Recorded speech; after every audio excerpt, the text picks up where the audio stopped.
So this manga that I've read is called The Climber. It's written by both Nita and Sakamoto. It has two authors, and they actually had arguments along the way, and so the story switches its path while it's going on midway through the story. It starts off as a shonen, and one of the authors that ends up taking charge of the story decides that he doesn't want to make it a shonen. He wants to make it a seinen. But the story, it's about a climber, a rock climber, who starts off as not a climber at all. He was just a quiet kid who didn't really pay much attention in class, was disinterested in life, like a lot of us are when we're going through high school and these things. And he joins a climbing team not by his own choice, but because he's kind of pushed into doing something. He falls in love with solo climbing, specifically where he climbs alone. He goes through this journey of maturing. The story is really about a boy becoming a man, learning how to deal with responsibilities, learning how to talk to people. It's a character progression. You see him mature significantly throughout the story, and the way he does that is by giving his all into climbing. That was his passion. That was his love.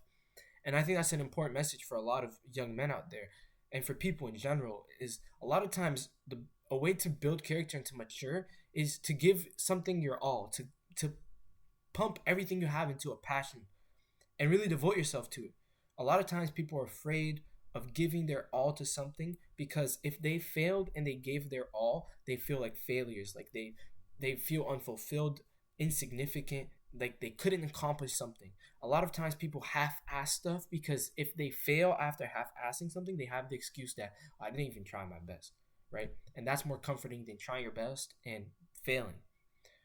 So that story preaches that, and it has beautiful panels, great artwork, and it talks about how his dream was to climb K2's east face. K2 is the mountain next to Mount Everest, for those who don't know, in Nepal.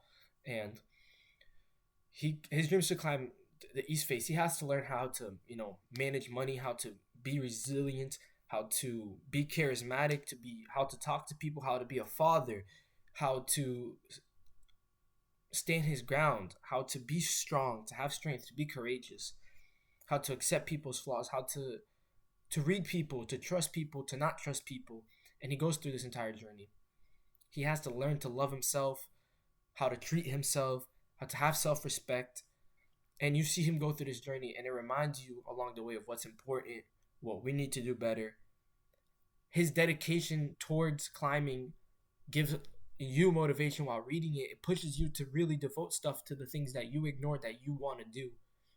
And it's a beautiful story overall. I definitely recommend it. It's called Kokou no Hito, I believe, in Japanese. It's great. See the panels. It's a fantastic story. I would definitely recommend it.